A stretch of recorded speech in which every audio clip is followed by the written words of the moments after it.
Shikues të nderuar, ju përshëndes, jeni duke ndjekur edicionin informativ.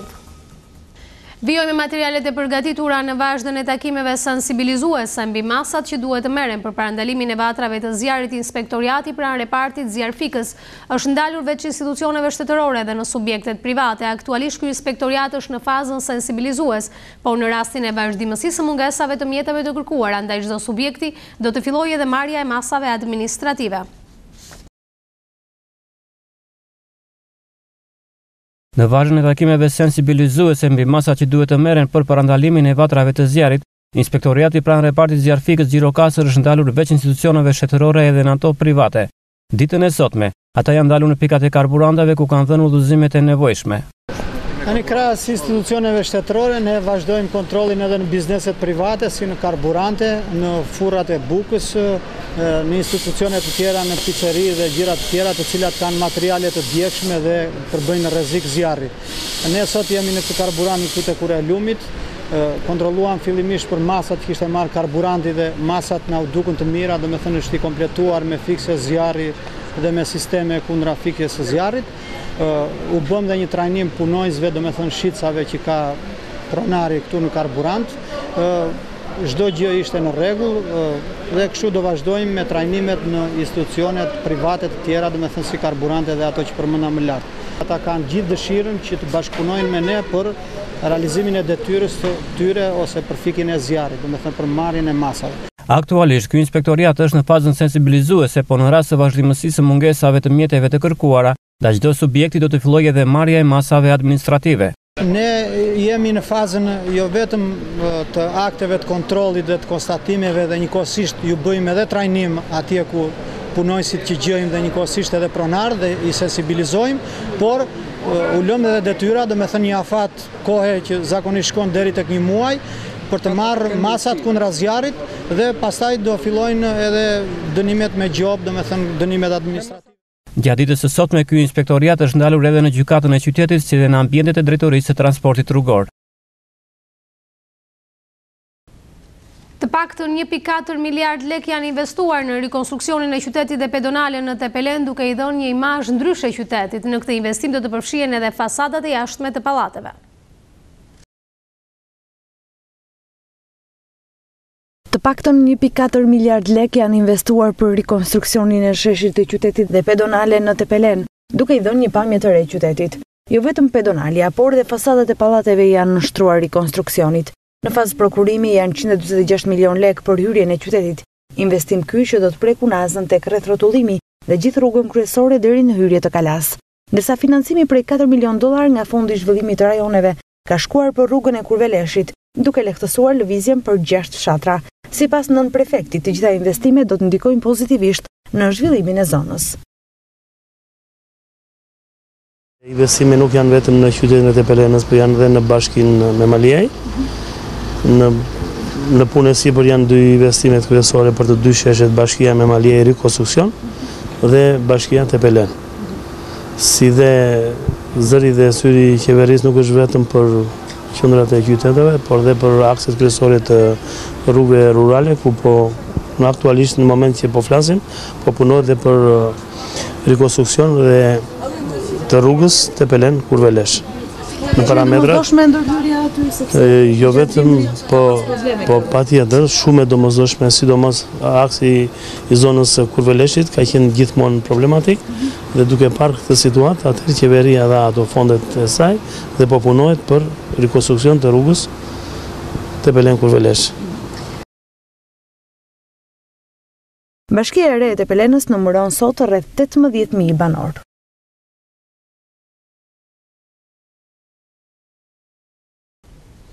Vijoj me materiale të tjera, rigjenerimi kullotave për krerët e bagtis po shtrihet në të gjithë qarkun Gjirokastër, ku vatra e fundit të shënuar pranë fshatit Luzat në aksin rrugor Gjirokastër Tepelen për shkak të vështirësive në infrastrukturë. Forcat e repartit Zjarfikës sërish e kanë patur të pamundur ndërhyrje në këtë zonë. Rigjenerimi i kullotave për krerët e bagëtis po shtrihet në të gjithë qarkun Gjirokastër, ku vatra e fundit të shënuar pranë fshatit Luzat në aksin rrugor Gjirokastër Tepelen. Zjarri është vendosur në faqen e malit, por edhe në afërsitë e autostradës rrugore të këtij itinerari, ku tymi mbizotëronte nga do. Për shkak të vështirësisë infrastrukturore, forcat e repartit zjarfikës sërish e kanë patur të pamundur të ndërhyjnë në këtë zonë. Pak ditë më parë, edhe në qytetin e Gjirokastrës e përkatësisht mbi kodrat e Virojit u regjistruan 6 vatra zjarri, ndërkohë që edhe pranë fshatit e Rihat u shënua një tjetër situatë e ngjashme, ku sërish u regjistrua problematik në fushpamjen e rrugës për drejtuesit e mjeteve. Ky është sezoni që shumë barinj jo vetëm në qarkun e Gjirokastrës, por edhe më gjerë rigjenerojnë kullotat me anë të djegjes së tyre, ndërsa gjatë viteve të kaluara nuk kanë munguar rastet kur shumë prej tyre janë shoqëruar në ambientet e komisariateve përkatëse të qarkut Gjirokastër. Bëhuni pjesë e lajmit në Alpo Televizion. Nëse ndodheni pranë një ngjarje, nëse keni një problem, telefononi në numrin 069 63 99 007. Ne jemi një telefonat larg jush.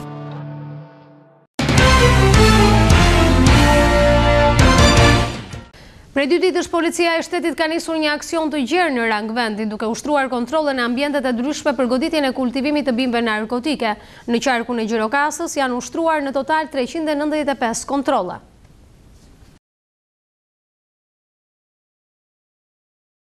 Në një operacion masiv 2 ditor në të gjithë vendin për parandalimin e kultivimit të bimëve narkotike janë angazhuar plot 3100 forca policore.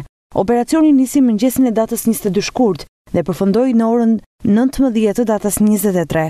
Në shkallë vendi u ushtruan 6901 kontrolle në total. Nga këto, 5113 cera, 235 tunele, 692 ish rezerva dhe magazina shtetërore, 314 ish reparte ushtarake, 258 banesa të pabanuara dhe 286 objekte të ndryshme. Operacioni i urdhëruar nga Ministri i Brendshëm, i cili është thirrur në të gjithë vendin, ka për qëllim evidentimin dhe shkatërimin e farishteve dhe kubikëve që mund të kultivojnë bimët narkotike. Në çdo drejtori vendore të policisë në Qarqe u ngritën dhe funksionuan grupet e drejtimit dhe monitorimit me pjesëmarrje të strukturave të SHQB-s, kufirit dhe krimit të organizuar. Këto grupe drejtimi monitoruan të gjithë territorin, kontrollin e ushtruar nga strukturat e policisë së shtetit. Policia në bashkëpunim me kryetarët e fshatrave ushtruan kontrolle në sera, stalla, shtëpi të braktisura, pasi mund të jenë vendet e mundshme për kultivimin e fidanëve të bimëve narkotike. Kontrolle ushtruan edhe në të gjitha tunelet e braktisura të ushtrisë, të ish rezervave të shtetit, si dhe në ambientet të tjera për të cilat disponoheshin informacione apo kishte dyshime se mund të përdoren për të kultivuar bimë narkotike në kubike fidan. Të gjitha ambientet që ishin me pronar, pasi përfundoi kontrolli, pronarët firmosën deklaratë se këto ambiente nuk do të përdoren për kultivim të bimëve narkotike. Edhe për ambientet dhe objektet pa pronar është mbajtur proces verbal i firmosur nga pjesëtarët e grupeve të kontrollit. Gjithashtu, të gjitha ambientet apo objektet e pa kontrolluara nga policia gjatë këtij operacioni masiv janë fotografuar dhe filmuar nga ekspertët e policisë. Në të gjithë drejtoritë vendore të policisë në Qarqe u analizuan dhe do të analizohet edhe në ditët në vijim çdo informacion policor apo i marrë nga komuniteti në lidhje me personat që sigurojnë farën e bimës kanabisativa, personat që e blejnë dhe kultivojnë bimë narkotike, si dhe personat që blejnë në farmacitë bujqësore pesticide antiparazit që sigurojnë ple organik dhe gota plastike me shumicë. Për sa i përket qarkut të Gjirokastrës, bëhet me dije se janë ushtruar në total 395 kontrolle, nga këto në 42 sera, 39 tunele, 151 ish rezerva dhe magazina shtetërore, 62 ish reparte ushtarake, 52 banesa të pabanuara dhe 49 objekte të ndryshme. Kontrollet për parandalimin e kultivimit të bimëve narkotike do të vijojnë çdo ditë në territorin e çdo drejtorie vendore të policisë së Qarqeve, njofton Policia e Shtetit. Reduktimi nga 7 në 4 i pikëve kaluese në testin e teorisë për të drejtën e marrjes së lejes së drejtimit të automjeteve ka ndikuar ndjeshëm në kalimin e këtij provimi nga kursantët, ndërkaq një tendencë viteve të fundit është edhe rritja ndjeshme e numrit të aplikuesve femra, shifër kjo që përllogaritet në 40% të aplikimeve totale.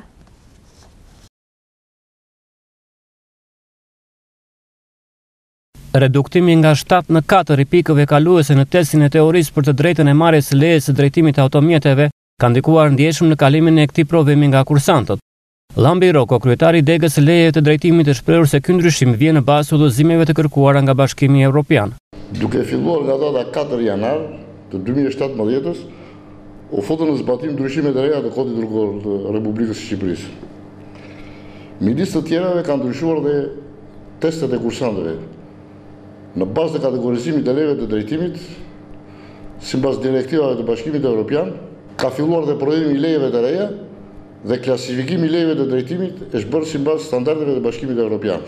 Duke ndarë kategoritë për motorciklet, kategori AM, A1, A2 dhe kategori A.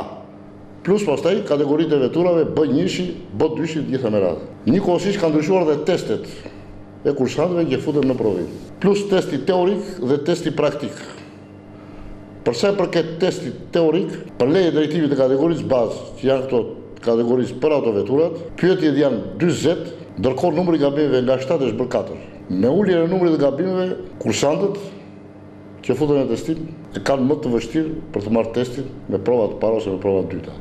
Sipas si një fakt interesant është vënë re gjatë kohës të fundit ku është rritur ndjeshëm numri i aplikuesve femra, shifër e cila për llogaritet në 40% të aplikimeve totale. Duke bërë një sondazh për sa përket numrit të kursantëve, kemi një rritje të numrit për sa përket numrit femra. Pra, ky numri arrin deri diku nga 30 deri në 40%, do të thonë në sasinë totale 30-40% janë femra. Ndryshim ka patur edhe në testin e teorisë për sa i përket lejes së drejtimit për autobuset, ku tashmë ky provim kalohet vetëm me një gabim të mundshëm. Në qarkun Gjirokastër ushtrojnë praktikën 10 autoshkolla, ku 5 janë në Gjirokastër, 3 në Tepelen dhe 2 në qytetin e Përmetit. Një ndër shkaktarët më të shpesh të lakimeve të boshtit kurrizor janë edhe çantat e rënda, sidomos te fëmijët e vegjël. Për prindërit kjo është një çështje shqetësuese, pasi janë të detyruar që çdo ditë të shoqërojnë fëmijët e tyre në shkolla. Ndjekim kronikën e përgatitur nga gazetarja Entiola Budo.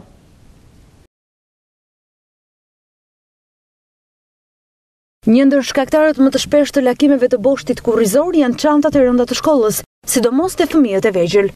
Rreth 40% e fëmijëve kanë deformime të boshtit kurrizor, sidomos vajzat. Çantat e shkollës, nëse kanë një peshë të rëndë, krijojnë shtypje të vertebrave dhe kjo ndikon direkt në deformimin e shtyllës kurrizore. Pesha që një fëmijë mund të mbajë nuk është e përcaktuar, por ajo duhet të jetë sipas moshës, bëjnë me dije specialistë të shëndetit publik. Pra një fëmijë 6 apo 7 vjeçar nuk mund të mbajë një peshë mbi 10 kg, siç është ajo e çantës. Gjithashtu edhe ngarkesa mësimore duhet të jetë e kontrolluar, ashtu si dhe ngarkesa fizike e tyre. Çdo lloj mbi ngarkese është e dëmshme. Librat janë mjaft të rënda. Tani çdo tekst ka fletoret e punës, duke bërë 2 fishin e volumit. Përpos kësaj, tani ka më shumë mjete didaktike të cilat nxënësit i mbajnë çdo ditë në çantë, si set vizatimi, set matematike e të tjerë. Çdo ditë, prindërit dhe gjyshërit detyrohen të shoqërojnë fëmijët në shkollë për shkak të peshës së çantave. Po ti Zemëri, ke të gjithë librat në çantë? Po. Të shoqëron mami që ndonjëherë apo vjen veç? Jo, më shoqëron babi. Po pse se rëndon çanta? Po. Çfarë klase je ti? Në klasën e 2. Po librat i merr të gjithë në çantë apo jo? Jo, vetëm ato të orarit. Çfarë klase je ti? Në klasë të 2. Në klasë të 2. Sa të rëndon çanta? Rëndon shumë? Çanta rëndon shumë. Edhe marr të gjitha librat. Merr të gjitha librat me vete? Po. 4 matematik, dituri, edukat, gjuhë. Kush të merr nga shkolla dhe kush të çon në mëngjes? Në mëngjes më çon mami dhe më merr nona. Të rëndon çanta ti Zemër? Po, shumë. Në të dytë janë të gjithë. Në klasën e 2? Po. I merr të gjithë librat në çantë? Po. Tani gjithmonë fëmijën? Gjithmonë. Po kemi frikë, silëm do të fëmijët vetëm asnjëherë. Mezi kemi, rruga është e pa bërë, pa mbaruar. Çanta rëndon shumë se shoh. Shumë, rëndon. Janë shumë libra. Janë të detyruar të marrin fëmijët të gjithë librat apo? Po tani kur ne i marrim të gjithë t'i kena atje si dihet. Ajo të vetëm orarin në vend po. Drek për drek. E shoqëroj, do me thënë dhe vitin e parë dhe vitin e dytë, se janë dhe të vegjël, edhe çantat i kanë shumë të rënda për moshën që kanë. Janë shumë të rënda, se i marrin të gjitha. Në shëndetin e fëmijëve. Patjetër, u bën fëmijët që tani me kuris. Se ka peshë të rëndë, edhe tërheqja do me thënë e çantës i krus, se janë shumë të rënda. Mjekët hedhin alarmin se mbi shpinën e një fëmije 6 deri në 10 vjeç, pesha e çantës nuk duhet të kalojë 10 deri në 15% të peshës trupore.